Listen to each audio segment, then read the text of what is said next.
everybody. Welcome. Here we go. It's that time again. Matt Connarton Unleashed, and we are live from the studios of WMNH 95.3 FM in glorious downtown Manchester, New Hampshire. Also on Comcast 97 if you're in Manchester, streaming at WMNHradio.org, and on the Facebook on the Matt Connarton Unleashed Facebook page. It is Wednesday, January 6th, 2021, and quite a day. And it ain't done. And I've got, as we speak right now, I'm keeping an eye on the NBC News feed. At some point today, Vice President-elect Joe Biden is supposed to be speaking, and if it happens during the program today, we'll go to that. Quick programming note, by the way. Tonight, immediately following this show, Peter White will be on live. He's going to be spinning some tunes. I'm not sure what the occasion is, but he's going to come on at 6 p.m. after my show today. And he's going to be in the house, as I think the young people say now, playing some music for you all. So you'll want to tune in for that. And why is this so low? It looks like something's up here. Can you all, in the Facebook live chat, tell me if you can hear me okay? Check, 1, 2. It's like barely registering on the board, and I've got to almost turn the headphones up all the way to hear myself. What is going on here? This is strange. Somebody in the chat, let me know if you can hear me okay. Oh, Peter White says yes. Okay. Yep, Angela Philbrook says I can hear you. Rob Dion says I can hear you. Okay. All right. Everybody says they can hear me. It's just it's barely registering on the board, and I've got the headphones turned way up. Okay, but you guys can hear me, so I guess we're okay. Yeah, very weird. Okay, yeah, everyone's saying it's okay. All right, thank you. It looks okay over there. I don't know, it's just weird on the board for some reason. Something's funny. Okay, so anyway, sorry about that. Well, like I said, so here we are. Let me give the numbers, 603-250-6007 if you'd like to call, 603-250-6007. You can also text me at 617-917-4476, tweet me at Matt Connarton, or send an email to matt@mattconnerton.com. And obviously I did not, usually I like to play some political song parodies or and some other silly things to open the show. But I wanted to try to dive right in quickly today. I was going to, I actually, and I'm not kidding when I say this, I really was thinking of opening with You Need to Calm Down by Taylor Swift, but maybe I'll play that at the break instead at the top of the hour. But yeah, so I'm keeping an eye on the NBC News feed, and if President-elect Joe Biden, if he comes on to speak during the program, we will go to that because I do want to hear what he has to say. And I assume that President Trump at some point will also address the nation and try to calm things down. I'm kidding, of course. How bizarre is this moment? Like, I'm sitting here, I mean, on top of everything. See, there's all the obvious things that we can say about this, right? But let's think about it a little deeper. Not just, the violence and these knuckle-dragging imbeciles, storming the Capitol and all this. All the craziness around this. But think about, my mind keeps going here. I keep thinking about how bizarre it is to think that as all this is happening, we can't know for certain, but I think it's a pretty safe bet. The President of the United States is watching this on television and actually enjoying it. How wild is that? I know he did that one little tweet where he said, oh, please, no violence, but he doesn't mean it, right? He's loving this. How weird is that? Like, how just like alternate universe bizarro world is that? To be sitting here knowing that our president is actually enjoying all of this and encouraged it. We have a call. Hi, welcome to Matt Connarton Unleashed. Who's this? Hi, it's Eazy-G. Eazy-G, Eric Gagnon. I hope you're... Yeah, I'll give my 2 cents about that crazy Trump in the White House. Yes, well, please. You can give us 3 Well, cents I've if been you'd following like. political. I'm like a political nut for you. I'm following it ever since the Reagan days. And this guy here is a very, very bad man. Yeah, I would agree. My buddy of mine says, even though there's violence going on over there, he said, don't worry, they're going to be going to jail. And they're like sheep, like sheep for Trump. They'll do whatever he tells them to do. They just follow him, like religiously, like you were saying for years on your show. Oh, it's incredible, isn't it? I mean, how weak-minded are these people? The only reason they're doing this is because Trump told them to. Right, and I was telling my buddy earlier a couple hours ago, people have lives? Don't they have families to take care of? Don't they have jobs to go to? Right. Hey, Eric. Apparently not. Biden is speaking. Can you call me back? Oh, yeah, I can, yes. I'll call you back in the second hour. How's that? Perfect. Thanks, Eric. All right, Eazy-G will call us back. I want to hear what President-elect Biden has to say. Times. An assault on the citadel of liberty, the Capitol itself. An assault on the people's representatives and the Capitol Hill police, sworn to protect them, and the public servants who work at the heart of our republic. An assault on the rule of law like few times we've ever seen it. An assault on the most sacred of American undertakings, the doing of the people's business. Let me be very clear. The scenes of chaos at the Capitol do not reflect a true America, do not represent who we are. What we're seeing are a small number of extremists dedicated to lawlessness. This is not dissent. It's disorder. It's chaos. It borders on sedition. And it must end now. I call on this mob to pull back and allow the work of democracy to go forward. You've heard me say before in different contexts, the words of a president matter, no matter how good or bad that president is. At their best, the words of a president can inspire. At their worst, they can incite. And therefore, I call on President Trump to go on national television now to fulfill his oath and defend the Constitution and demand an end to this siege, to storm the Capitol, to smash windows, to occupy offices, the floor of the United States Senate, rummaging through desks, on the Capitol, on the House of Representatives, threatening the safety of duly elected officials. It's not protest, it's insurrection. The world's watching. Like so many other Americans, I am genuinely shocked and saddened that our nation, so long the beacon of light and hope for democracy, has come to such a dark moment. Through war and strife, America's endured much, and we will endure here, and we will prevail again, and will prevail now. The work of the moment and the work of the next 4 years must be the restoration of democracy, of decency, honor, respect, the rule of law, just plain, simple decency, the renewal of the politics. It's about solving problems, looking out for one another, not stoking the flames of hate and chaos. As I said, America is about honor, decency, respect, tolerance. That's who we are.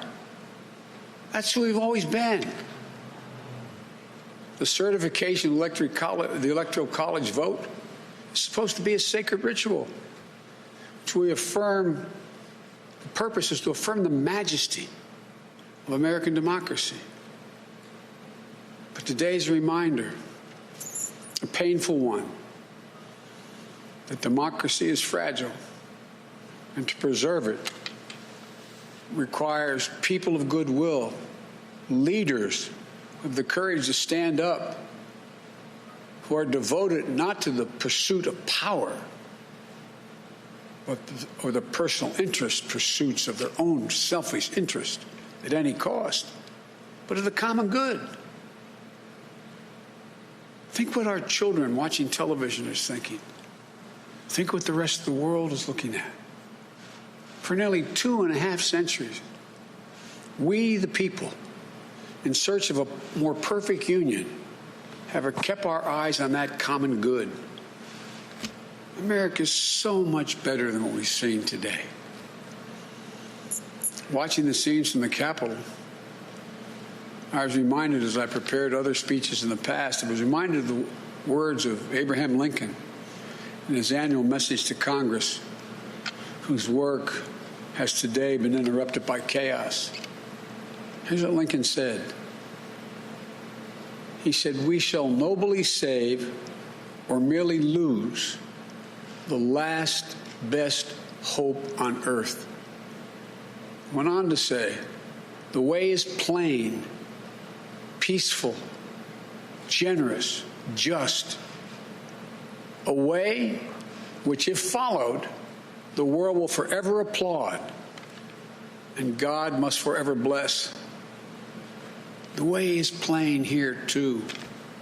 That's who we are. It's the way of democracy, of respect, of decency, of honor, and commitment as patriots to this nation. Notwithstanding what I saw today and we're seeing today, I remain optimistic about the incredible opportunities. There has never been anything we can't do when we do it together. And this god-awful display today is bringing home to every Republican and Democrat and Independent in the nation that we must step up. This is the United States of America. There's never, ever, ever, ever, ever been a thing we've tried to do that we've done it together. We've not been able to do it. So, President Trump, step up. May God bless America. And may God protect our troops and all those folks at the Capitol who are trying to preserve order. Thank you, and I'm sorry to have kept you waiting. We've seen today. All right, so he, Vice President, old habits, President-elect Biden leaves the podium. I think that, he mentioned, I'm sorry to have kept you waiting, because originally, from, if I understand correctly, he was supposed to speak much, much earlier. Okay, he was answering a question, but he was off mic. He was supposed to speak much, much earlier, I think a little bit after 1 p.m., but it was originally supposed to be, they were going to complete the certification of the election at the House that Vice President Mike Pence was to preside over, and then all hell broke loose, and that got now they've all been evacuated from the Capitol. Wow, what a day! Hey, you know what? I'll give President Trump a little bit of credit, though. Boy, talk about making lemons into lemonade, right? Today was in the process of being a terrible day for President Trump, as Vice President Mike Pence apparently was not going to do anything to try to overturn the election. Not that there was anything he could do anyway, but I, thought he might try to pull something, right? So it looked like it was going to be a terrible day for Trump, but it turned out to be a great day, because even though Mike Pence betrayed him, because what did Trump say in that tweet about Pence? He didn't have the courage to do the right thing or whatever. So even though Mike Pence failed his hero and savior, Donald John Trump today, the people rose up because, like I said earlier, and how surreal is it to think it, but you know it's true. Trump is in the White House watching this and loving it. This is actually a great day for Trump in that regard. He loves this. He stoked it. He encouraged it. He poured as much gasoline on the fire as he could, and he's loving every second of this. It's bizarre. It's surreal, and it's sick and pathetic as well. But wow, what a crazy time we live in. Hi, welcome to Matt Connarton Unleashed. Who's this? This is disgusting. This is disgusting what we are watching right now. Tony D, is that you? That's me. I thought so. I've never quite heard such a somber tone from you. I wasn't sure. Tony D from Philadelphia. How are you, my friend? I'm disgusted. Yeah. I'm disgusted. I'm shocked. Well, I shouldn't say I'm shocked. I mean, the more that I think about this was planned. This is what he wanted. This was his intentions. The previous tweets that he put out about January 6th, about doing doing this. Mm-hmm. And to sit there and have your speech and to march these people down to this building. This was the plan. This was the entire plan. And if this isn't a criminal act and nothing comes from this, I'll be more appalled. But something needs to come from this. Some type of stand needs to come from this. Because now you're watching a country that is so divided that it almost makes you really think about what I talked about yesterday. Could there possibly be another civil war within this country? Because what I'm watching right now are people stating on camera, you don't know whose building this is? This is our building. This is the people's building. That's what they think. It might come from your taxes and all that stuff, but it ain't your friggin' building. Right. You don't own that building. Because if you own that building, you would respect that building and what that building's history holds. You have no respect for yourself. You have no respect for our country. You have no respect for the people that are trying to run this country. And if you think that this is going to get you votes and people of the Republican Party are going to side with you after this, you're out of your friggin' mind. Well, a lot of them will, though. You really think the Republicans are going to side with when your life?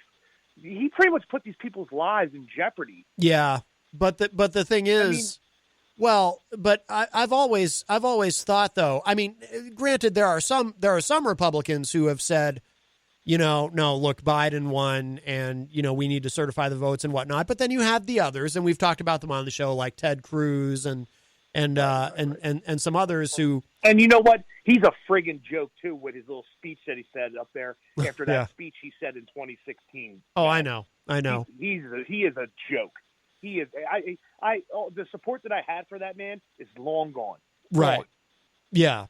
Well, I mean, the question has been posed many times on this show. People have asked me, what is the line, Matt? What can Trump ever do, or in this case, incite others to do on his behalf that will finally turn people against him? And I've always said there's a large swath of the cult, because in my view, it is a cult, for whom there is no line. There is nothing. I mean, think about this. This is how weak-minded these people are. They will do whatever he directs them to do. Because these are people who they talk about the Constitution, right? People of this ideology, they like to talk a lot about the Constitution, and you got to stand up for the Constitution, and you can't do anything that's unconstitutional, right? But by their actions today, they're spitting in the face of the Constitution. They're interfering with these constitutional processes. But they're so stupid and so blinded by their leader. I don't mean to cut you off. I'm watching a cop right now from the inside of the Capitol building. Just came out. Yeah. This cop was being thrown to the ground. Yeah. He's got one of those, whatever you call them, bats or whatever those things are that are on their waist. Baton. Oh, baton. Yeah. And there's about 40 of them just over. This is sickening. This is sick. Yeah. This is sick. But I'm sorry, Matt. I'm disgusted. No, it's fine. Yeah. There's there's no justification for this. None. Yeah. None. But these people, they spit in the face of the Constitution. They're too stupid to realize the contradiction and the conflict in their own minds, just like they're too stupid to realize, Trump always talks about law and order, right? And they're like, yeah, law and order and back the blue. And here they are fighting with police. But again, they're too stupid to realize, hey, wait a minute, there's a contradiction here. They're knuckle-dragging Neanderthals, and they're so weak-minded and so easily manipulated with their teeny tiny little brains that they will just do whatever Trump directs them to do, whether he tells them explicitly or tells them implicitly by trying to direct their behavior and incite their behavior. They're idiots. They're a bunch of inbred hillbilly militia types who just, they're cattle and they're just easily herded. You said it, man. You said it. I'm just backing you. Yeah. Yeah. I mean, they're idiots. These are not deep thinkers, clearly. Can I ask, was a crime committed today? Was a crime committed on what is going on right now? Well, these people, these morons have committed trespassing. This is criminal trespassing, what they've done. I don't know if Trump is, I mean, I don't know if there's anything you can charge Trump with legally as far as inciting. I mean, Trump has incited this in my view, but I don't know if it's clear cut enough that you could charge him with anything. That's okay. He's going to end up in prison soon enough. To commit a crime? I mean, maybe I have no doubt that, well, there's already some legal scholars who have argued that Trump is guilty of sedition. Which is a crime. Sedition is a crime. But I think Trump is going to have enough trouble as soon as he's not president anymore. I still believe he's going to be charged by the state of New York Attorney General's office. So I think he's going to end up in Rikers one way or another, regardless. So, but this is wild, man. But these people, they're so dumb. They don't realize what they've done. You know what's scary, Matt? What? To be a parent in today's world with little ones. Yeah. Honestly, it's really scary to be a parent. It's scary to be a teacher. Mm-hmm. The teachers are going to have to teach this. You're going to have to teach this. And then to have the rest of the world looking at you.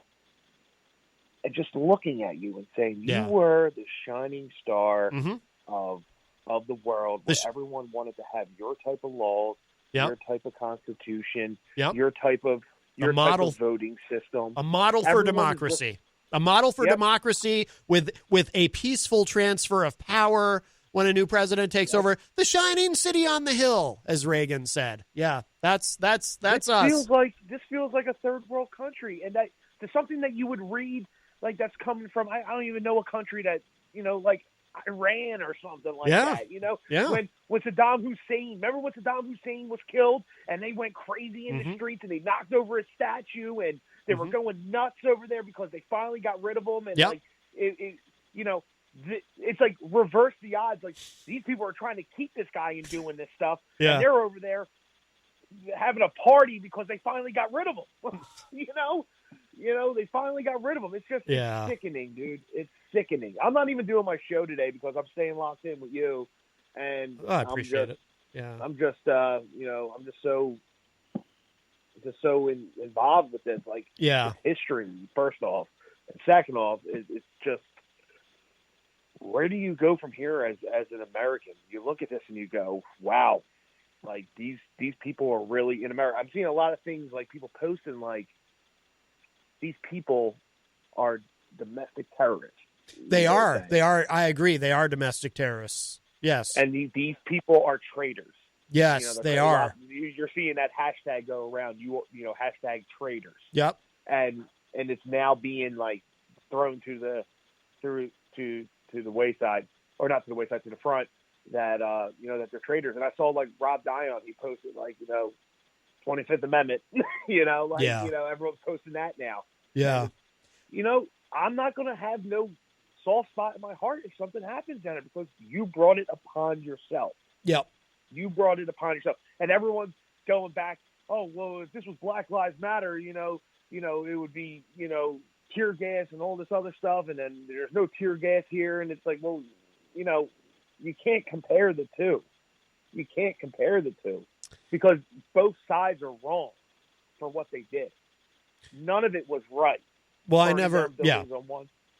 Burning down buildings on one side. Yeah, and, I always condemn violence. Now, however, I will say this: it is a false. And yes, I even see some of that going on in the chat room, and of course, I've seen it on social media. But people try to create these false equivalencies. I never condone violence ever, whether it's BLM or quote unquote Antifa or whoever or these people. However, it isn't even the same thing. What these people have done is far worse because they're actually interfering with democracy. They are interfering with the process. This is what was supposed to happen today. The certification of the election is part of the peaceful transfer of power that takes place constitutionally. They're directly interfering with our Constitution. Again, they're idiots because they're always talking about the Constitution, the Constitution. They're spitting in the face of the Constitution today. And they've taken over government buildings, or they're trying to. This is far worse, actually. And again, I'm not trying to minimize. I don't like seeing a brick being flown through a window or somebody's building lit on fire either, at some of these protests over the summer that got out of control.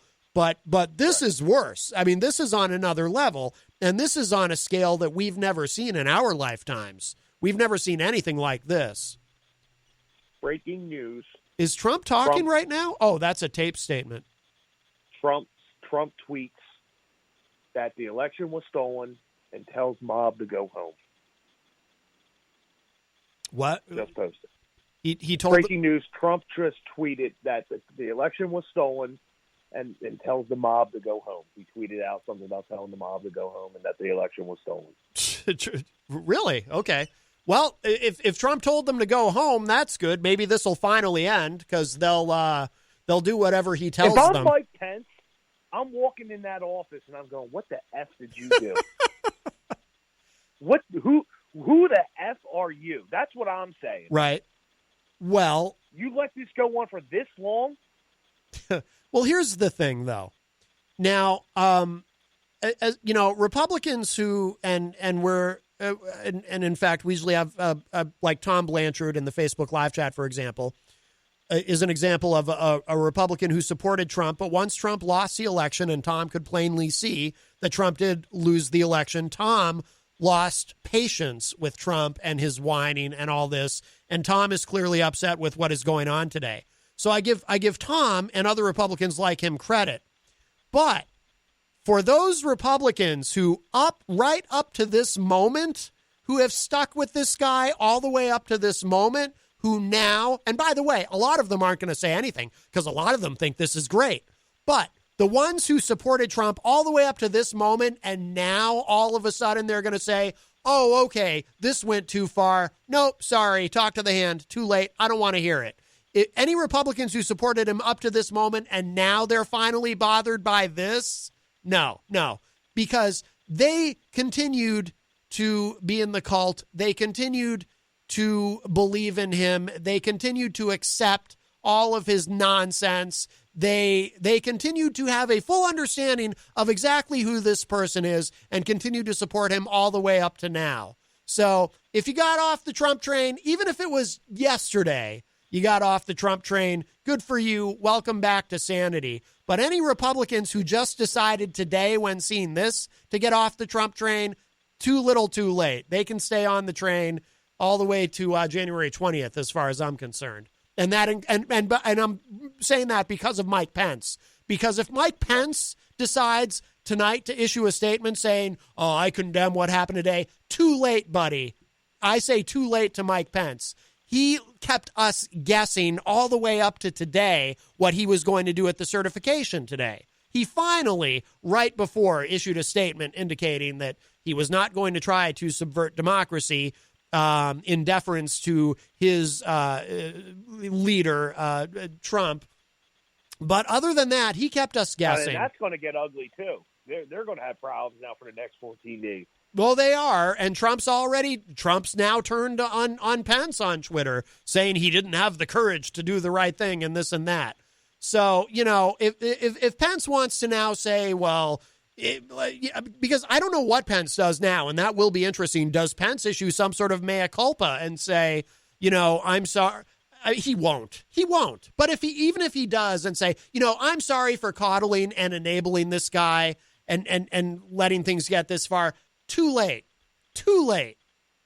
Right. Yeah. Trump just released a video from, I guess, the Rose Garden. I have it on pause right now on the TV, so I'll go back to that and watch it once we get off the phone. But I'm going to let you finish your show. I'm going to let you do your thing. It was good chat, as always. We always have some good talks. All right, Tony. I appreciate the call, my friend. Yeah. And, man, January 6th, 2021, a day to remember, huh? Absolutely. for all kinds of reasons. yeah. It's definitely going to be a day to remember. So yeah. All right, Matt. Be good, brother. All right, my friend. You too. Take care. Bye-bye. By the way, Eric Street in the Facebook live chat, and we will say hello to everybody in the Facebook. A lot going on in there, but Eric says, and of course they aren't wearing masks. Well, that had me upset. And isn't that just the cherry on top of the whole thing? That had me upset even before the violence broke out. I was already pissed because I was like, so they're going to have this. And again, Trump encouraging all of this. They're going to have these huge rallies, these huge protests in D.C. And of course, they're MAGA cultists. So most of them probably COVID deniers. So, and it was so predictable, of course, most of them aren't wearing face masks, and they're all crowded in together. So we have yet another giant super spreader event as COVID continues to spiral out of control. Yet, of course, I'm sure most of these knuckle-dragging idiots don't even think that COVID's real. They probably still think it's all a scam so that George Soros can hold you down while Bill Gates microchips you when you go to get the vaccine. So they don't even believe in it. Meanwhile, hospitals are running out of, or in some cases have run out of ICU beds. But, what do healthcare professionals know, right? They're probably in on the scam, I suppose. God. It's just crazy. But like I said, if you're someone who, if you got off the Trump train before today, awesome. Even if it was just yesterday. But if you're going to tell me now, because it'll be very interesting to see if Mike Pence pulls this move where he says, well, I regret what happened today. Well, dude, you were there all the way up. You have no right to be surprised if you're Mike Pence. Because you were with this guy all the way up through today. And now the irony, Mike Pence, of course, one of the people having to be evacuated from the Capitol because of the violence.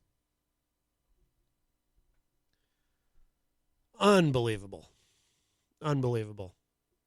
Now, what is this video that Tony was talking about? Let me see if I can find it really quick. Trump video. While I look for that, let me give the numbers. 603-250-6007, 603-250-6007 if you'd like to call.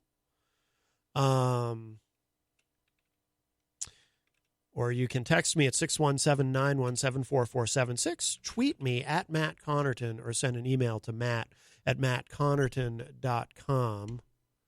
Well, I think I found it. Oh, no, that wasn't today. I don't know. Somebody, Tony, if you can, or someone, drop the link into the Facebook live chat. I would love it. If you're just joining us, by the way, programming note coming up tonight. Actually, a couple programming notes for you. Coming up tonight at 6 p.m. After this show, we have Peter White will be on live. He's going to come in and spin some tunes, spin some platters. I think the young people say that now. I'm just kidding. That's something very old people say. But yeah, Peter White will be live tonight playing some music for you. Also, tomorrow night after this show, at 6 p.m. on Thursday, the weekly Dion will be live. That program, hosted by Ben Dion and his dad Daryl Dion, that has not been live for a little while, but it will be resuming live this week. So, couple things there. And we have a call. We'll grab this. Hi, welcome to Matt Connarton Unleashed. Who's this? Matt, it's Stacie Laughton down in Nashua. Hey, the Honorable Stacie Laughton. How are you? I am doing well. It's been an interesting day, not just, I guess, in New Hampshire, but as you're already talking about it, down in Washington. And one of the things the State House of Representatives did today was we suspended the rules to introduce, a resolution that states that we condemn the violence going on in Washington right now. So, okay, so you passed that at the State House in New Hampshire. So did some people, break that down for me. Obviously it's a symbolic that thing. That actually passed quite unanimously. That was after that passed. Really? We actually had the parking lot session, and a lot of people were quite excited after that passed because the images coming out of Washington are quite disturbing, as you can already see. And so the State House wanted to stand, in solidarity that they don't support acts of violence on our nation's capital. Well, I know Governor Sununu, our Governor Chris Sununu, who is a Republican, he issued a pretty strong statement condemning it. But so this, but what the House did today. So that was unanimous. So Republicans were on board with that. Fairly unanimous. A lot of people were on board with that. But it was interesting because immediately following that vote, we also had the vote to condemn what happened. Remember, I talked to you about what the representative from Laconia, Don Johnson. That did not pass, and that was that failed quite miserably. Oh, okay. Yeah.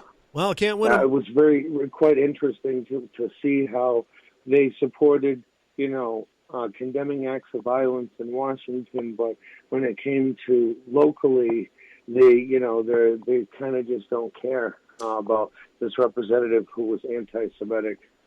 Yeah, you're talking about. Yeah, I remember you calling about that Don Johnson, New Hampshire state rep, who had been the female, not Don Johnson from Miami Vice, but the female Don Johnson from New Hampshire. Don Johnson. She serves out of Laconia, New Hampshire. She had made anti-Semitic statements. Yeah. All right. So yeah, it's been an interesting day in the State House. There's a lot of different rules that are being jumbled around. They're going to allow weapons on the State House floor again. Republicans were vehemently, they wanted to make sure they could have their right to bear arms right at the State House. Then there was some resolution that would basically come out and say no alcohol that would be allowed in like Representatives Hall where we gather when we're in the State House, because I guess there was an incident with alcohol last term, and the Republicans shot that down too. That was an interesting situation. Huh. Oh, okay. Yeah, I hadn't. I know the gun thing they go back and forth on all the time, but I didn't know it's always a back and forth on the gun thing. But hey, like Jamie Foxx said, blame it on the alcohol. Right. Exactly. Yes. But hey, more so, what's going on in Washington?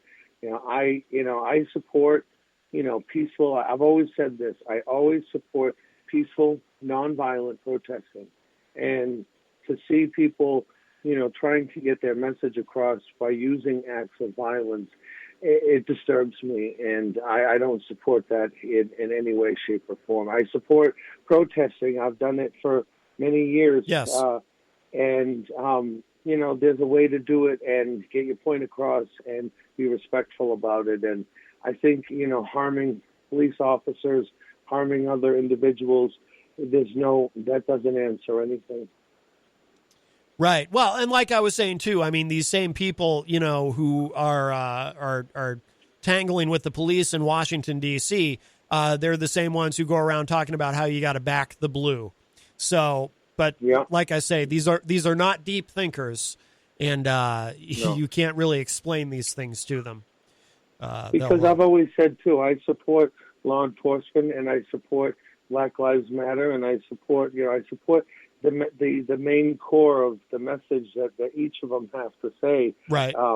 Because like we even talked on your show last year, the police is not necessarily always a problem.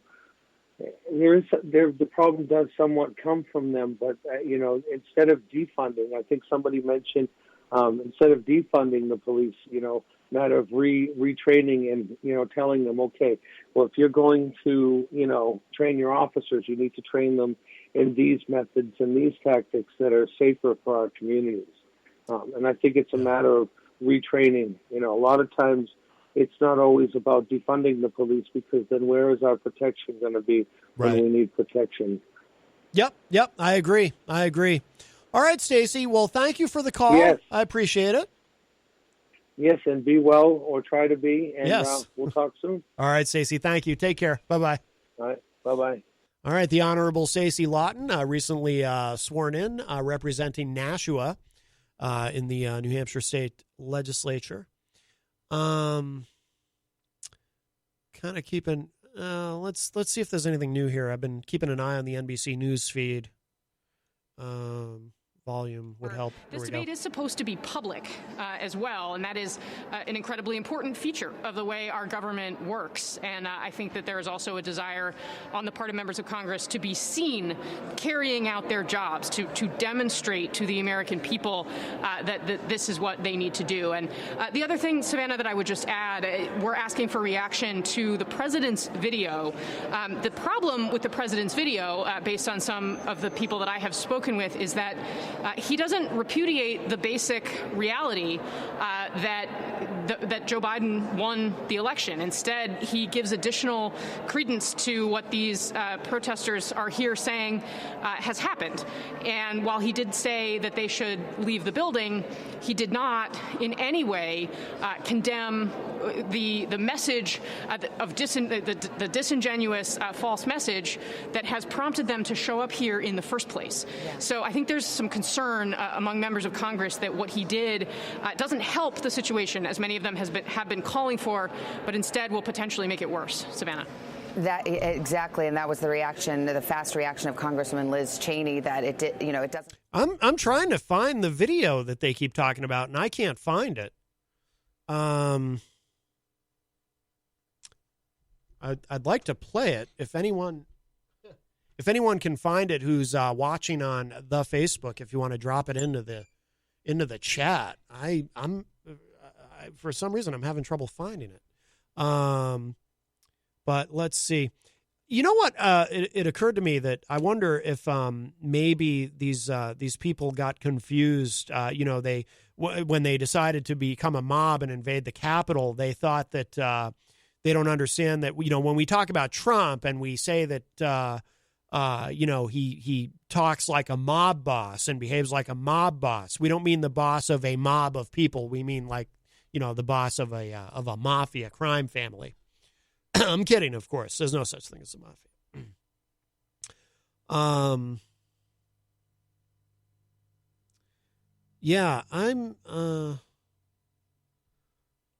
Former Attorney General William Barr condemns Capitol mob as outrageous and despicable. Someone got into Nancy Pelosi's office during the riots. Okay, maybe. Okay. I might have found the video. Okay, I didn't find the video, but I found. Wait, Trump addressed rioters in a video message where he told them to go home.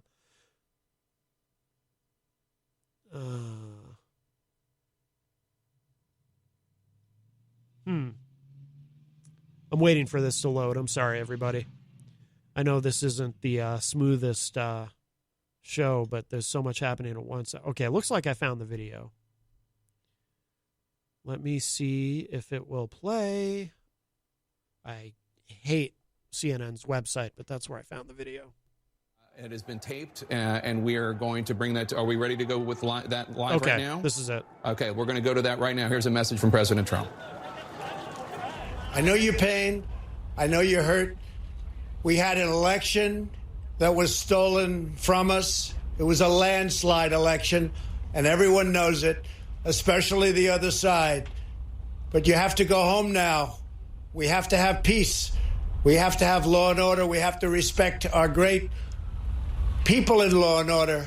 We don't want anybody hurt. It's a very tough period of time. There's never been a time like this where such a thing happened, where they could take it away from all of us, from me, from you, from our country. This was a fraudulent election, but we can't play into the hands of these people. We have to have peace. I'll play the rest of it, but can I just say, I mean, he's like a guy who he lights a building on fire, and then as it's burning down, he calls the fire department and then congratulates himself for calling the fire department and then explains to everyone that he had every right to light the building on fire. You know? So go home. We love you. You're very special. You've seen what happens. You see the way others are treated that are so bad and so evil. I know how you feel. But go home and go home in peace. Now, we brought that to you because President... Okay. Yeah. You know, he doesn't actually condemn the violence.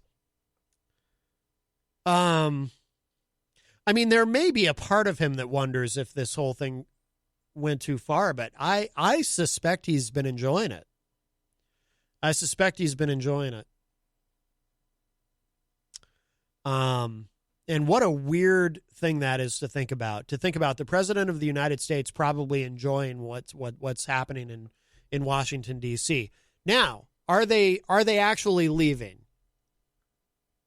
Actually, why would they necessarily leave right away, right? Because it's not like they're all... How quickly does a message like that spread through a mob of all these people having their giant super spreader event, as the pandemic continues to spiral out of control? Again, these, I assume most of them are COVID deniers. They're certainly anti-maskers. But how quickly does a message spread? Like, they're obviously busy. They're occupied doing what they're doing, storming the Capitol and whatnot. I mean, how does the message go around through the mob of people that, hey, the president told us to go home? Because again, they're such weak-minded imbeciles. They do whatever he says, right?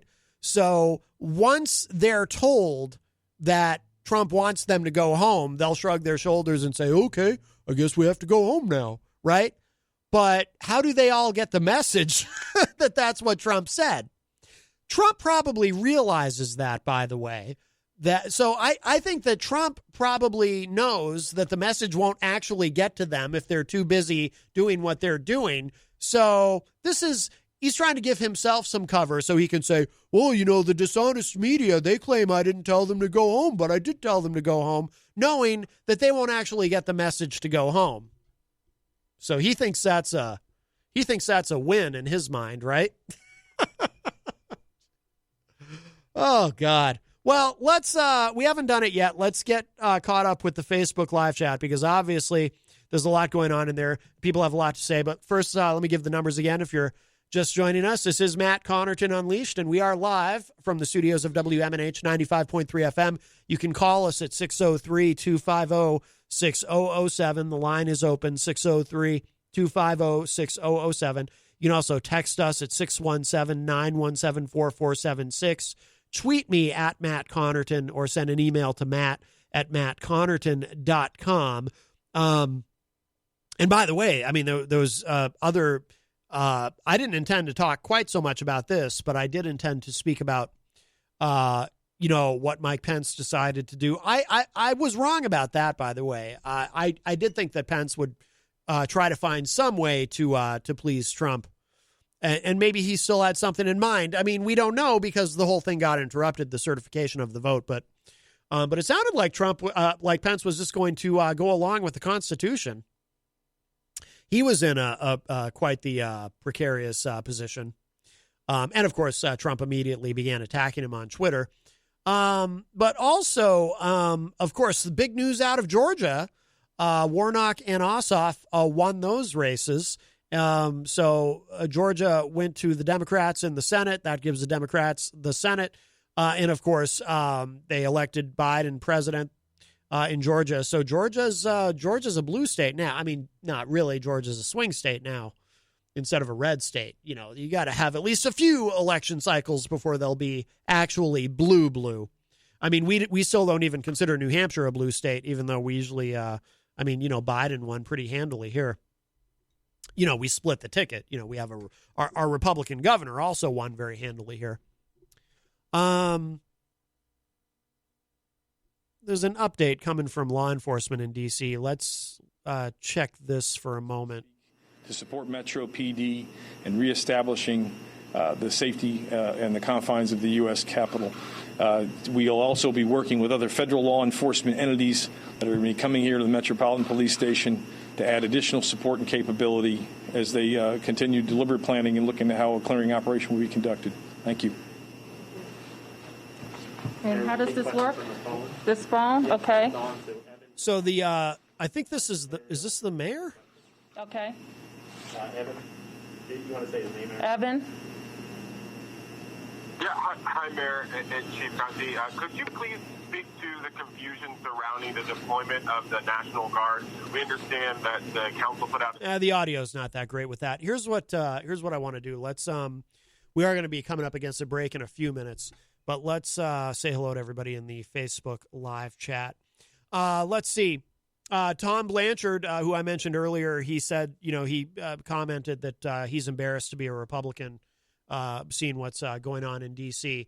And Tom, as I had mentioned before, too, he was getting pretty frustrated with Trump when Trump would not, even though he was a Trump supporter, when Trump would not concede the election, as Trump did clearly lose. Jared Martineau is in the Facebook live chat. Jared said, "It's not your fault, man.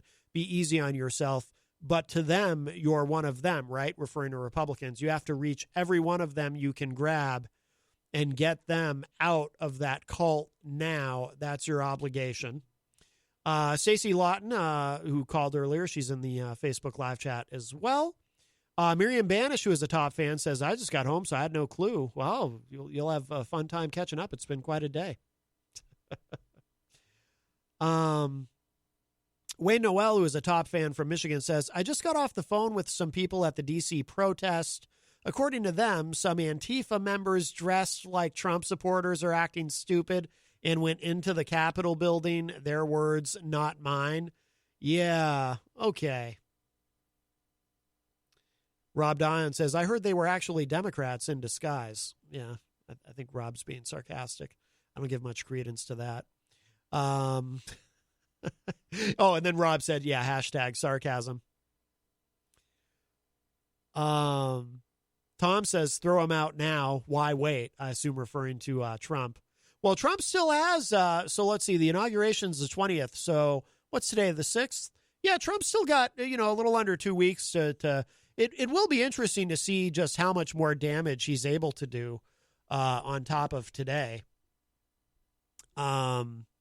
Michael Albert says, "Didn't Trump insult Ted Cruz's wife?" Yes. Trump basically called her ugly. By the way, I have met Heidi Cruz. I had the opportunity to interview her in 2016 as I was on a show that I used to be a part of, a different show separate from this, and found her to be delightful. And I thought what Trump said about her was despicable.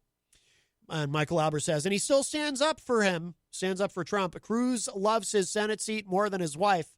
Oh, absolutely. Absolutely. Ted Cruz is only concerned with Ted Cruz. And I'm sure Ted Cruz is perfectly fine with what is going on in D.C. today. Rocky Huber says, who is a top fan, says one person got shot so far. Yes, that is correct. Miriam says, I had to read a bit and come back to get caught up. Let's see. Stefan Philbrook, who is a top fan, joins us. Stefan says, Trump just released a pathetic, the video we just played, a pathetic recorded message telling the people that he knows the election was stolen and that it's okay, they can go home, and that he loves them. He was very bizarre. He incited this, which is a threat to our democracy. He needs to step down, or the 25th Amendment needs to be enacted. Hey, I just thought of something, by the way. Now that Trump has turned on Pence, because Pence, in a way, turned on Trump by not doing Trump's bidding today, or attempting to. Again, I guess that'll have to be rescheduled now. I mean, does that put Trump in jeopardy? I think they need the vice president to cooperate, right? If there's going to be an effort to actually invoke the 25th Amendment, which would remove Trump, declare him mentally unfit, or I think there might be some other criteria potentially. Is Trump now more vulnerable now that he and Pence are at odds? Or is Trump also potentially more vulnerable to, Trump? I don't see this happening, but then again, I haven't seen a lot of things happening, and we're here. But, there's also been speculation maybe Trump resigns a little early, and then Pence is president, and then Pence pardons Trump. But I don't think that'll happen, because first of all, I don't think Trump will want to acknowledge that he may have done anything wrong. And I don't think his ego would allow him to resign. But also, Pence pardoning Trump doesn't really help him that much, because, again, like I've been saying, I believe that once Trump is no longer president, he'll be indicted by the state of New York. And because there's a lot going on there that kind of gets lost in the morass of news. But, I think some of these protesters are actually starting to leave. If that is live video that I'm seeing. Maybe some of them got the message. Oh, Daddy says we can go home. He's proud of us. Daddy still loves us. We can go home now. These people they're so pathetic. Yeah, so I don't know. I mean, I don't know if it's wise for, I don't know if Trump would actually turn on Pence like he has, but anyway. Wayne says an explosive device was found at the RNC. Oh, did not hear about that. Angela Philbrook is in the Facebook live chat. Hello, Angela.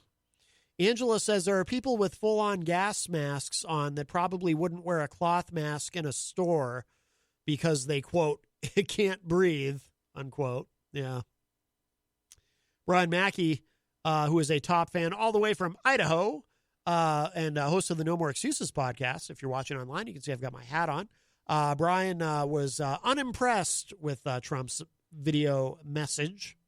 Bobby Champagne, who is a top fan, says, hello, my friends. What a sad day. Bobby says, I wonder what guys like Mike Doyle are feeling watching their president's craziest followers attack the White House. Yeah, I don't know. I mean, I'd like to think that Mike would be bothered by it. We don't hear from him as much as we used to. Bobby says they cannot be proud of this moment. And I notice, Bobby, you capitalized proud. I don't know if you mean that as a reference to the Proud Boys. Well, remember, it was, during one of the debates, Trump told the Proud Boys, stand back and stand by. And not just me, but a lot of us said at the time, okay, he didn't say stand down. He didn't say calm down. He said stand back and stand by. Well, stand by for what? Stand by for this, apparently, right? He knew what he was doing. He knew exactly what he was doing at the time. He knew exactly what he was saying. Michael Albert says National Guard was on steps of Capitol when BLM had their protest. This was a planned rally. Why weren't the National Guard ready to defend the Congress in session? Who commands them? Find that out, and you've got Trump implicated in a conspiracy to interfere with the legislative process, high crime, and traitorous act. That's a great point, Michael. Brian Mackey says, good on the smart people of Georgia. Bobby says, I'm so glad the Dems swept everything. I hope they can get DACA done in the first year before the midterms. I do too. DACA must be permanently codified into law. Michael Albert says, Mike Doyle needs to call in and denounce Trump and MAGA or be on the S list for life. I don't imagine Mike would do that, but maybe. Bobby says, Trump will not finish his term. No, he will. I mean, we're less than 2 weeks out, right? He will. But I'm sure he's going to continue to try to burn the house down, both figuratively and perhaps literally on his way out the door. Bobby says, impeach him now. Well, they tried that. They could censure him. Let's see. Bobby says, I met Melania Trump. She's a 6 at best. LOL. Oh, no. Oh, my goodness. Let's see. All right. Well, I think we're caught up on the Facebook live chat. Let's take a break because we are at the top of the hour. You're listening to Matt Connarton Unleashed, and we are live from the studios of WMNH. Let's take a break, and we'll be right back. Don't go anywhere. Welcome back, everybody. We are well into hour number 2, numero dos of Matt Connarton Unleashed, and we are live from the studios of WMNH 95.3 FM in glorious downtown Manchester, New Hampshire. Also on Comcast 97 if you're in Manchester, streaming at WMNHradio.org. And we have a call for the start of the second hour. Hi, welcome to Matt Connarton Unleashed. Who's this? It's Eazy-G. Eazy-G. Well, you said you would call back, and here you are, my friend. Yeah, it's funny. I don't know if Ellen Furbrick is in the Facebook Live room, but she tried to call me on the, and I've only done this once with the Facebook Messenger. You know, you can call somebody. Yes, you can. And it didn't work out, so I don't know what happened, but I've only tried that once with somebody else.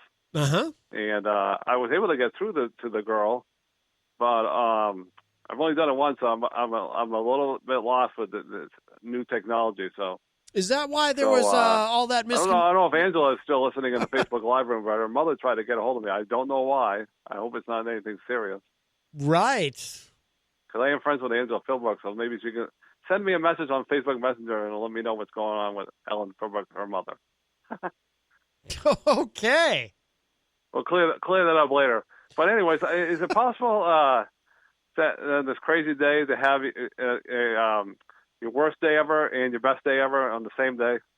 Yes, it is. Well, like I was saying earlier, Eazy-G, you know, on the one hand, it started out a terrible day for President Trump because, you know, Mike Pence sticking the shiv in President Trump's back, saying that he was going to actually follow the Constitution instead of dear leader. But then it turned out to be a great day for President Trump because on his behalf, the MAGA cult took over the Capitol and caused all kinds of havoc, which I'm sure Trump absolutely loves and is very gratified by. So yeah, because he took lemons I've been on and my made phone lemonade. like all day long today because I had like I said, the best day ever and the worst day ever, which I'm going to tell Peter White tomorrow. I'm told him I'm going to save it for the radio. I got the best story ever in my whole life.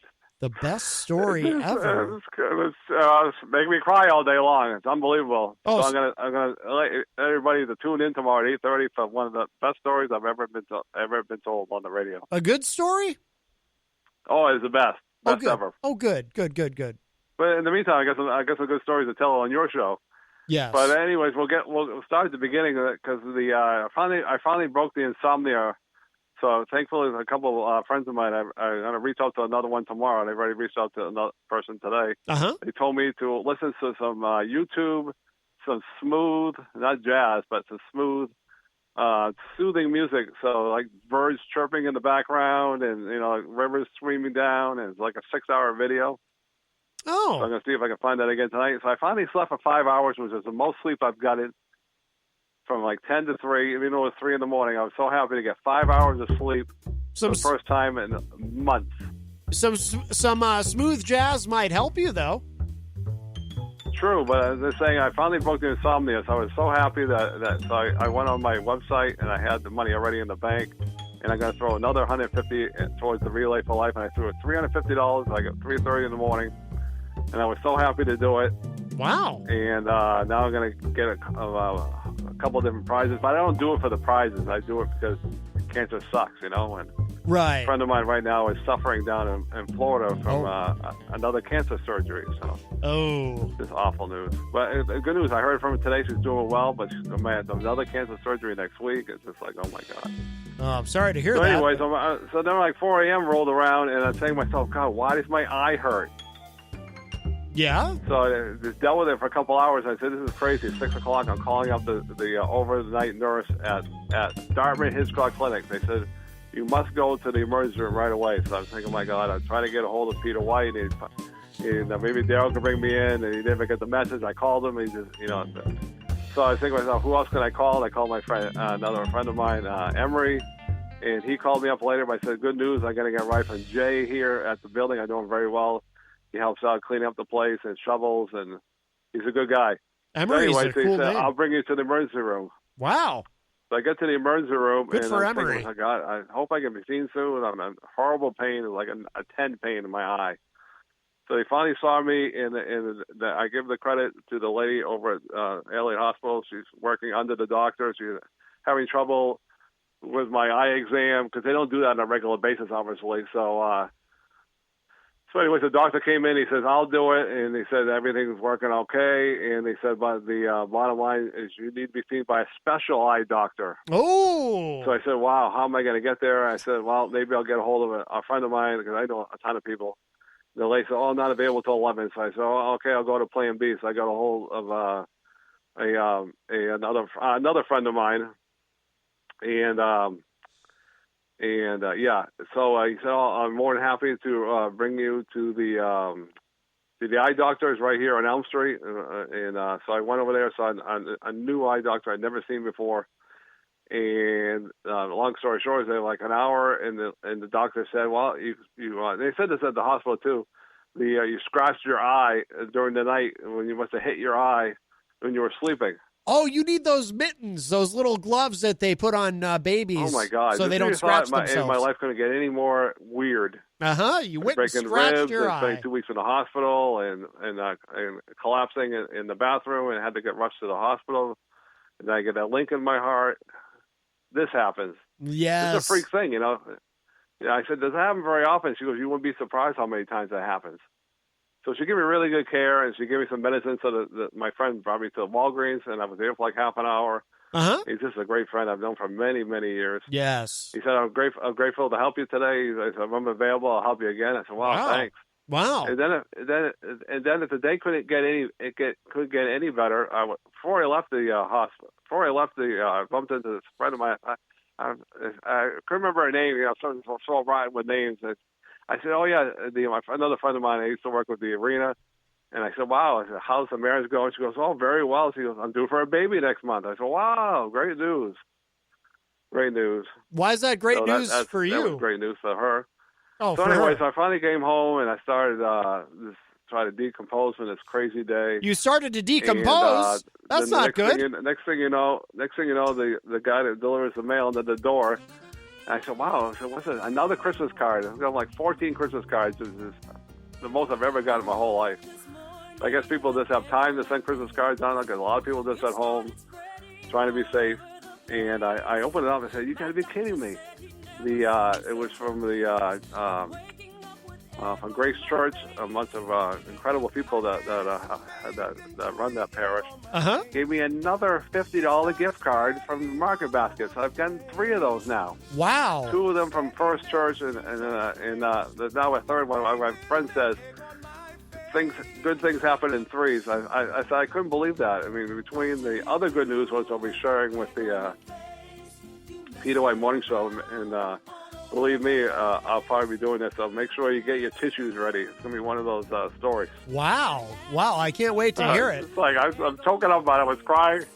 I was crying all day, telling other friends of mine that won't be listening to the show tomorrow because they don't listen to the show. They don't know who Peter White is, believe it or not. I would have been. And they were saying, "Oh my God!" It's like I said, "Has ever happened to you?" And they're saying, "No." But I said it happened to me today, and it happened to my folks last month, and I don't know what's going on. I don't know how you can have your worst day ever going to the emergency room, which I didn't want to go to. By the way, I told a best friend of mine, my goal this year is not to go back to the emergency room. Because unfortunately, Peter White was in the emergency room New Year's Eve. With his tooth. So never in 100 years I think I was going back to the emergency room. This is getting to be a very bad habit. Right. Well, I'm just worried about your decomposing. That's also terrible. Well, I'm not decomposing, but I was just trying to stress out.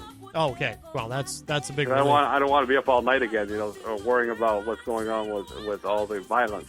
Right. Exactly. Well, if you're decomposing, you wouldn't even wake up. Yeah, I didn't mean to say decomposing, but I meant to say just try to figure out what the hell happened today. Right. You ever scratch your eye in the middle of the night and end up in the emergency room?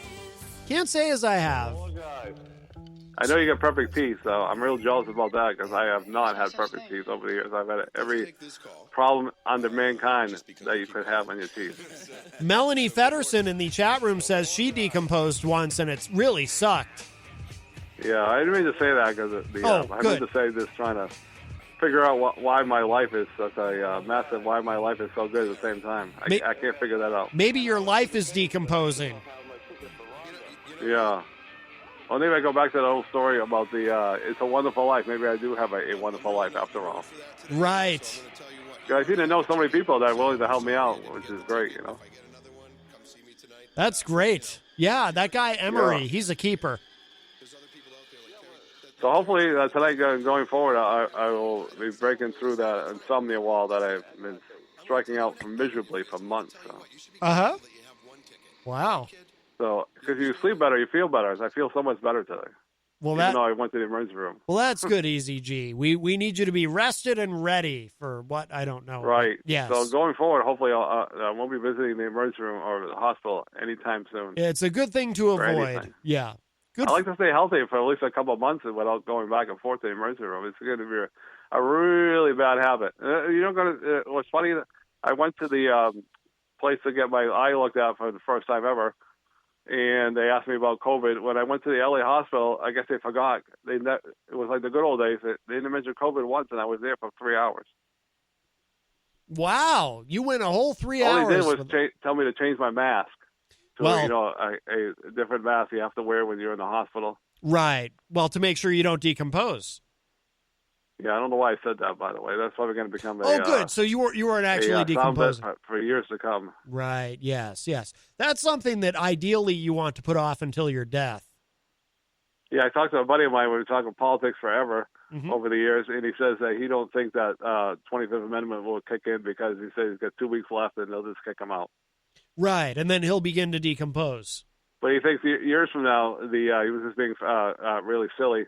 Years from now, he said they'll make a movie about Pence and how he turned on Daddy. Oh, yes. But he thinks that Pence is going to be an American hero years from now. But I don't know if that's true or not. No, Pence is. But how are they going to get along for the next 2 weeks, Matt? By the way, too, he thinks that 2024 is over. Pence is leaving the country. Oh, I think Pence's political career is over after this because he thinks Trump is done too. 2024 is over. Well, Trump may be in prison, but Pence's political career is over because the. I asked my buddy about that. He goes, if Trump's going to prison, he said, according to you, he said, well, how come Hillary Clinton's not in jail? for all the stuff that she did. Right. Well, she'd have to be charged with something. Yeah, but I thought Daddy was going to take care of that. Right. Yes. Daddy was supposed to make sure that Hillary was in prison, along with George Soros and some other people. I think maybe. Well, according to my friend of mine, he's friend been of too mine, busy he thinks building that the wall. nothing's going to happen to Trump, and he'll just be. It could be doing whatever the hell he's doing, and he won't be going to prison. That's his opinion. I think the state of New York is going to indict him. Somebody will find out soon enough who was right. I think he'd look nice in an orange jumpsuit. It'll match his skin tone. But according to my buddy, he thinks that, like earlier I was saying on the radio here, that Donald Trump, he says, I've been telling you for 4 years, Eric, he said, he's a very bad man. Yeah. Well, you already knew that. Today. You didn't like Trump to begin with, so it's not like he was telling you something you didn't know. Oh yeah, you didn't vote for him the first time, and he went. Oh yeah, you didn't vote for him the second time. So right, he voted for a third party candidate both times. Well, there you go. And it was two people I'd never heard of, but he said he didn't care because he said he doesn't like Trump. He doesn't want him any harm, death, or foul, obviously like me, but he can't stand the guy. So. And he wasn't a big fan of Biden, so he said, I can't vote for him either. So he voted for a candidate I never heard of. Well, look at me, the vice president. I mean, the elections here in February, I voted for that guy that has the secret documents. What's his name again? Oh, Stephen Comley Sr. and his secret documents. Yeah. I wonder how many votes that guy got in New Hampshire, because I know he voted for himself, and I voted for him, so that's 2 votes. I wonder if he got any more. I'm going to guess and say he probably got 2 votes. Yeah. Because I don't know if you were aware of this. He called up the Peter White Morning Show the other day, and he wanted to talk about his secret documents. And Peter White said, I got a show going on right here, and I don't really have the time. Yes. Did you hear about that? Oh, yes. Because I don't think Peter White wants to give it the time of day. Not that I want to speak for Peter White, by the way. By the way, Peter White will be live coming up at 6 p.m. He's going to be back on the air, and he's going to play some tunes. Yeah, I wonder tonight. if he's going to be playing some of his Beastie Boys. I don't know. I'm not sure what he has planned, actually. I'm not sure what he has planned. The Mercurial. But what I do know is he'll be sitting here being very jealous of my perfect teeth. I do know that. Yeah, I can't believe I said that word earlier. That's probably going to be a soundbite for years to come on the radio, isn't it? Oh, talking about decomposing? Yeah, I can't believe I said that. Maybe you should take some vitamins. Oh boy, I need something. Some vitamin D. So, anyways, if you're up tomorrow morning, or you can hear it on the replay at 2:30, I'll be calling in with the best story I've ever had my whole life. All right. Well, we look forward to that, Eazy-G. That's a teaser. They call that in the radio business. All right. Very good. Oh, is that what? All right. Well, you have a good day and stay safe and stay healthy. All right. Thank you too, my friend. Bye bye. All right. Bye bye. All right, Eazy-G leaves us, Eric Gagnon. That opens up a line for you. Only a half hour left in today's show. Give us a call, 603-250-6007, 603-250-6007. You can also send a text to 617-917-4476. I just, somebody alert Scott Robinson if he's listening, or if he's not listening, alert him, because he's a big fan of John Hopwood. John Hopwood just texted me and said, what's going on? I am on a mountain in New Mexico, 7,800 feet above sea level. He's still in New Mexico, John Hopwood, in case you're wondering where he is. Where in the world is John Hopwood?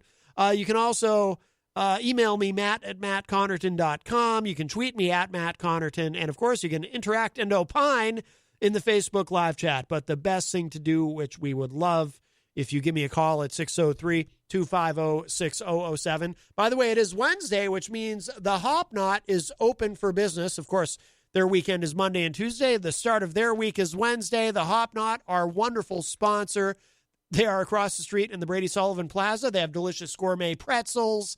They have craft beer. They have wine. It's a wonderful place, and they do everything very safely there. The staff is masked at all times. The tables are nice and spread out. They keep everything very clean. So it's a great place to go. And, of course, you can get your food and your beverages, even if they are alcoholic, from what I understand, to go. So you can do carry out there. So the Hop Knot in the Brady Sullivan Plaza at 1000 Elm Street. Great food, great service, and a great family that that owns and operates it. Also, too, Mike Pelopita is in the Facebook live chat. Mike, of course, from another one of our great sponsors here at WMNH 95.3, Queen City Cabinetry. So hello to Mike. Mike was suggesting you can drink some formaldehyde if you want to stave off decomposing. So you have a couple of options there. Let's see. What is going on? I'm just looking at the news feed here. If you're just joining us, or if you're just getting out of work or whatever, very big day in Washington, D.C. Of course, the certification of the election results interrupted by the MAGA cult descending upon D.C. and storming buildings and so on. Let's just get an update. This is the NBC news feed. 2 weeks from now. But what you have seen over the course of these last hours is thousands of people hold firm here at this very moment here. And now what you're seeing is tear gas and smoke being used to push people back. I got to tell you, Chuck, one gentleman just came up to me right before we went live to you. He said, if our voices are not heard today, you'll hear our muskets tomorrow. Again, there is no police presence outside of the Capitol Police that you see up literally on the... Hey, by the way, I don't know about all of you. I miss democracy. I thought it was fun. I thought it was a fun thing. This whole American experiment. That was a good time. I guess that's over now. They're going to come back tomorrow with muskets. Ooh, boy. Now, one of these idiots actually knows a little bit of American history, apparently. Quite a sight to see. Again, we're just a half hour away. Though. So you have not seen... You're from that curfew Vaughn, here, and you're seeing that first effort here from the police. So you're not seeing any public police sort of where you're behind your cameraman right now. That is not there. They are not trying to disperse from there as well, or are you we see some... Are we seeing riot gear? I think he may have caught something there. You're seeing the push here from the police that have been dispersed. So they're still not leaving. Here's what they need to do. They need to set up a giant jumbotron somewhere at the Capitol and play the video on the jumbotron. It'll be very Orwellian, but I think it'll just be perfect. And they'll see what'll happen is all these the MAGA cultists who are causing all this trouble, they'll see Trump's giant face on the giant jumbotron, and they'll just be mesmerized. And they'll hear dear leader speaking to them, and they'll say, he wants us to leave now. We must go home. We must go home. He wants us to leave now. We must go home. We must go home. And they'll just and then they'll finally start to leave. They need to actually see Trump's giant face on a big screen. I think that would help a lot. So. I'm noticing I'll be honest. It's still sometimes, and I was watching this all day as well. We were on Capitol Hill. We've gotten a bit safer now, but there's not a lot of urgency. It feels, and it doesn't feel these protesters think that they have to leave anytime soon.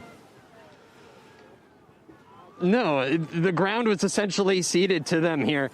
The streets of D.C. have been essentially all but quiet except for these protesters that have been walking about here. There was a sign that was up attached. You saw not only Trump 2020 hanging from the scaffolding here of the United States Capitol, but there was another sign off to the left, another from one of those structures that was built for Inauguration Day, in which it said, "We the people," and it said, "We will bring D.C. to its knees." And today they did. They stopped this process from going forward here.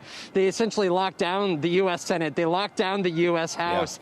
Yeah. And it was a law enforcement presence that was not prepared. And the question is, at what point will these I hate to use this language, but essentially this last stand be kiboshed here. Again, a half hour away, but you still have at least 1,000, 2,000 people up here, up here on the west end of the U.S. Capitol that are holding firm. It's a matter of what does this next half hour look like, and what does the Washington, D.C. look like tonight and also tomorrow. Now I have a thought. What if they just refuse to leave, right?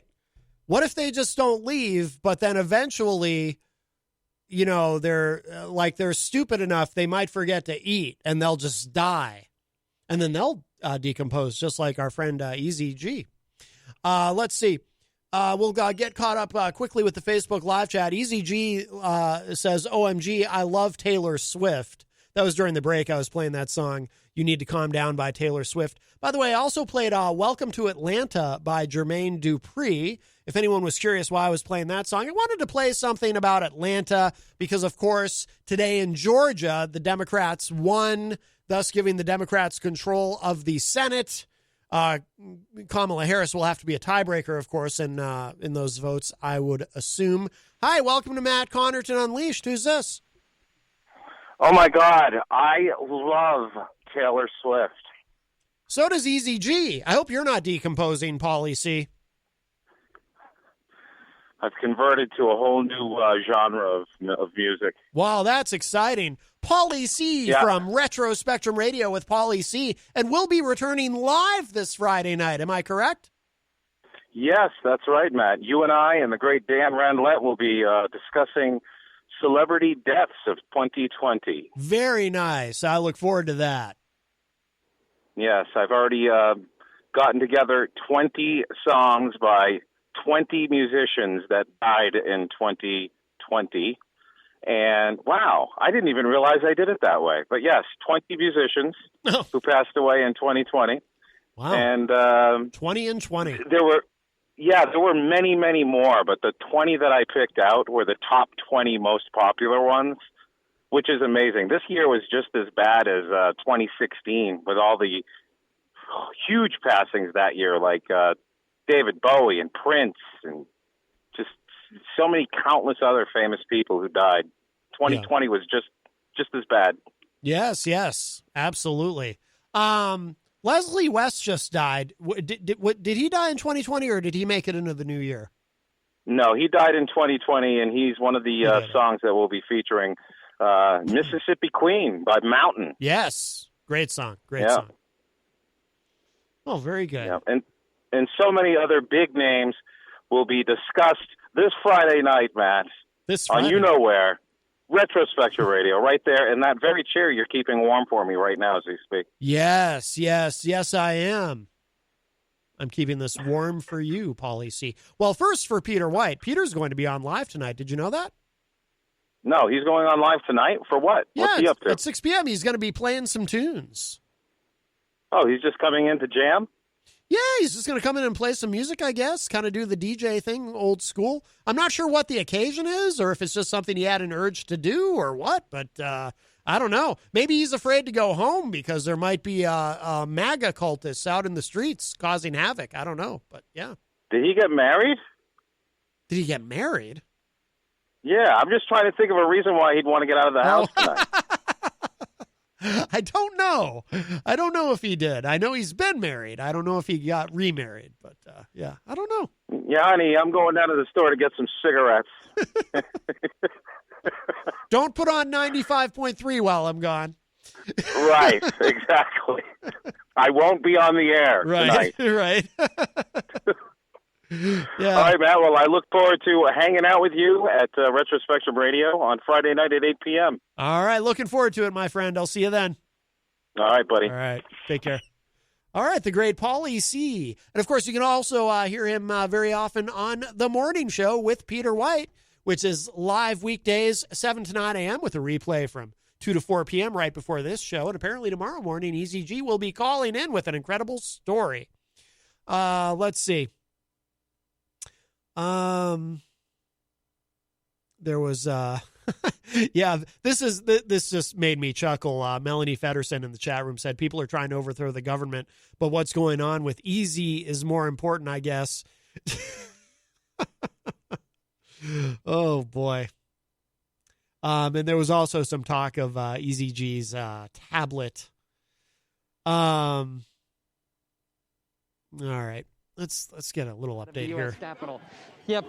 And they're asking us to move out, Chuck, and we will. You can see where the U.S. Capitol was, and you see this is Metropolitan Police Department here. Yep. Just a half hour until that curfew, finally pushing people back here. So there's a curfew at 6 p.m. We'll see if, maybe people will leave then, although, wow, it's actually only 20 minutes from now, and people are not leaving. I don't think people are going to leave, and I get the impression that law enforcement was not prepared for this. But historically, nothing like this has ever happened before. So Bobby Champagne said Eazy-G is like Nero when Rome burned. Oh, boy. Bobby Champagne says I may start drinking again if this doesn't end soon. Abigail Jem is she's in the I think she's a top, well, it doesn't say top fan, but she is in the Facebook live chat. Hello, Abigail. Angela Philbrook says the decomposing is killing me. Well, no. You're actually, what happens is first you die and then you begin to decompose. So you don't, the decomposition doesn't actually kill you. By the way, one of the bands I was in, My Life Crisis, we actually had a song called Decomposition. If I had it at my fingertips, I would play it. Mike Pelopita says, I'm driving home and listening to Eric and I'm getting all confused. Oh, you and me both, brother. I'll tell you. Bobby says, maybe if we got Eazy-G to call Stacie. Oh, my. Eric gets like many of our callers, Eric gets a mixed reaction in the Facebook live chat. So Scott Robinson, who is a top fan, is in the chat, and he says, I'm here. Come back, John. Should have saved the entertainment report for today to bring some levity to this crazy day. Oh, yes. Oh, yes. Eric says, why is there no police? What the heck is going on? Daddy told them to leave. Well, they probably didn't get the message yet. Brian says, blame the D.C. officials. They screwed up big time and couldn't handle it. Bobby said the local police are not capable of handling such things.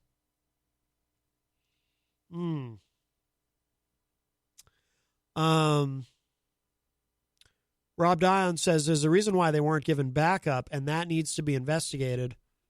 Yeah, absolutely. Well, it's like what Michael Albert was saying earlier, yes.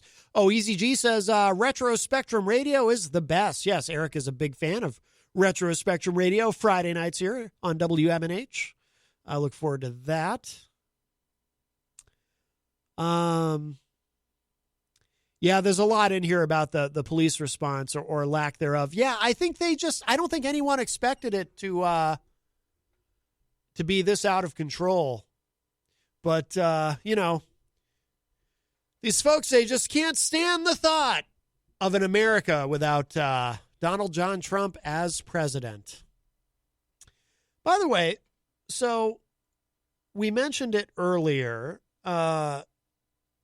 Trump turning on Vice President Mike Pence, as Pence indicated that he would not be able to help his boss subvert democracy.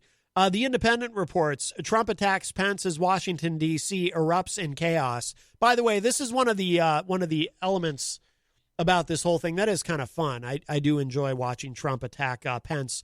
I think the greatest schadenfreude that I myself felt during the Trump presidency was when Trump turned on Attorney General Jefferson Beauregard Sessions III. Remember when Jeff Sessions was Trump's AG prior to William Barr? And Sessions, he had recused himself from, because of the Russia investigation and Robert Mueller's being special counsel and all that. And this was very upsetting to Trump. And then Trump kind of slowly turned on Jeff Sessions. I did enjoy that because I feel that Jeff Sessions is a sociopath. And watching Trump, who I also believe to be fundamentally evil, attack Sessions was just kind of fun. It's like, you're watching your enemies destroy each other. There is great joy to be taken in that. But regarding Pence, so the Independent reports that Trump attacked Pence for defying the president as the U.S. Capitol was placed in lockdown amid the chaos of rioters. So here's what Trump tweeted. Mike Pence didn't have the courage to do what should have been done to protect our country and our Constitution, giving states a chance to certify a corrected set of facts, not the fraudulent or inaccurate ones which they were asked to previously certify, unquote. As police and pro-Trump supporters clashed outside Congress's tally of Electoral College votes, the president continued to stoke his followers, saying, USA demands the truth. The president's comments came as congressional leaders called a surprise recess while pro-Trump rioters stormed the Capitol building. Vice President Mike Pence had been presiding over the proceedings after earlier issuing a statement that he lacks a legal power to reject the Electoral College votes. Yeah, there were all these conspiracy theories going around, of course, because over the past, couple of decades, really, there's been this melding of conspiracy theorism and conservatism. And there were all these things going around about how the vice president is actually given 2 envelopes and he gets to choose which envelope he opens, and he could choose to open the envelope containing paperwork that says that Trump is still president and is president forever or whatever, and just all this crazy stuff. But nope.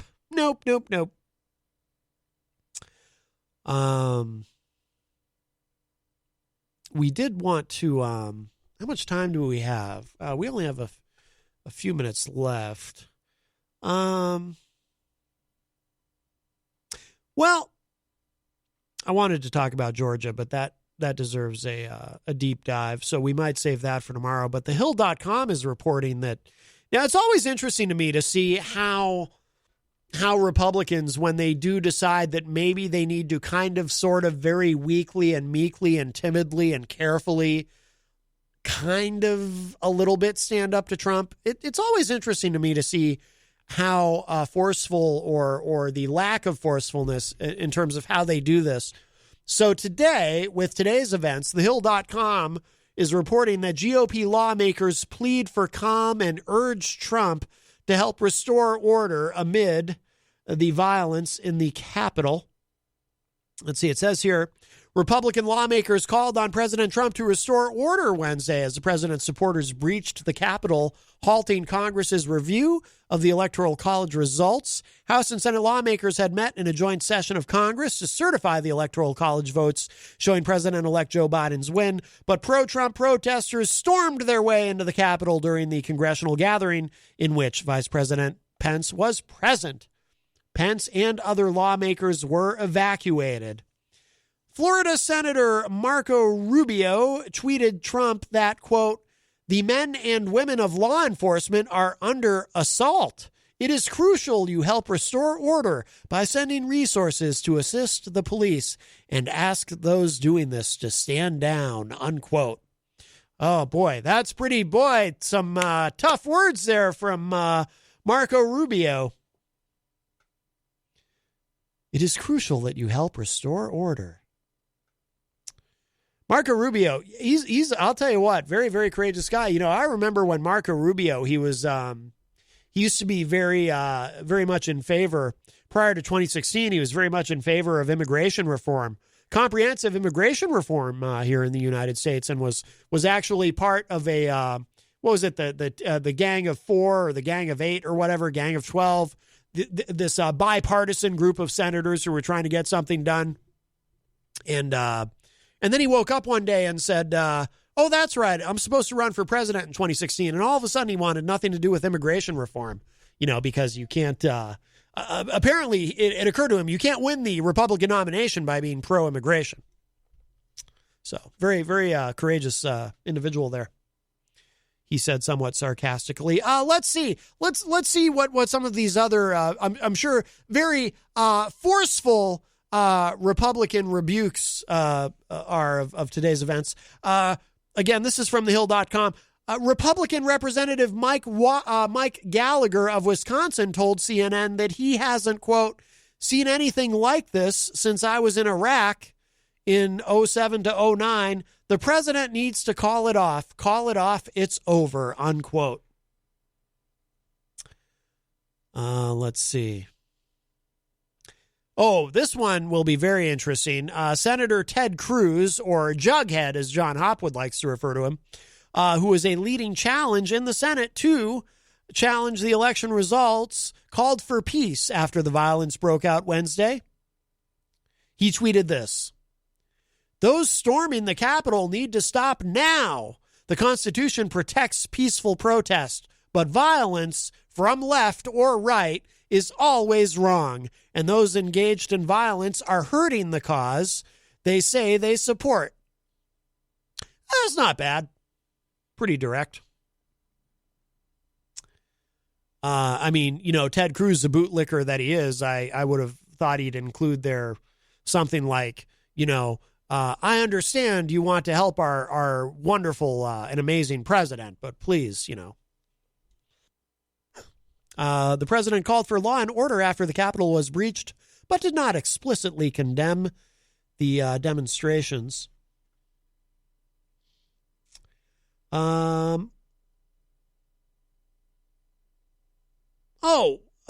Former Trump chief of staff Mick Mulvaney said, referring to Trump, he can stop this now and needs to do exactly that. Tell these folks to go home, unquote. And, that's about it. So you got a few Republicans who, Rand Paul actually said it was wrong and un-American. Ooh, Rand Paul managing to get Trump's boot out of his mouth long enough to say that. Hi, welcome to Matt Connarton Unleashed. Who's this? Hi, Matt. This is Karen. How are you? Hey, good, Karen. How are you doing? I'm doing okay. I am just calling to say that there were at least some heroes today at the Capitol building. They were the aides that were on the chamber floor, and they made sure that they took the boxes that had the electoral votes in them and made sure they were safe. Well, that's good, because I could imagine someone trying to, there's all those conspiracy theories. Someone trying to switch an envelope or something.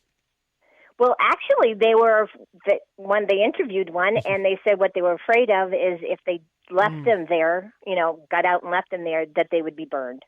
Yeah, no, I could see that happening. Something like that happening, burned or destroyed in some other way. Yeah. No, I mean, I'm glad that they did that. I mean, it'll be interesting to see what happens now. I guess maybe they'll have to reschedule the certification, but do it from an underground bunker or something. I don't know. I don't know. Where do we go from here with this? Some of the senators that they've been interviewing by phone, because they're still in secure areas, say that they want to, if they can get everybody cleared because of the curfew, they want to do it tonight. Yeah.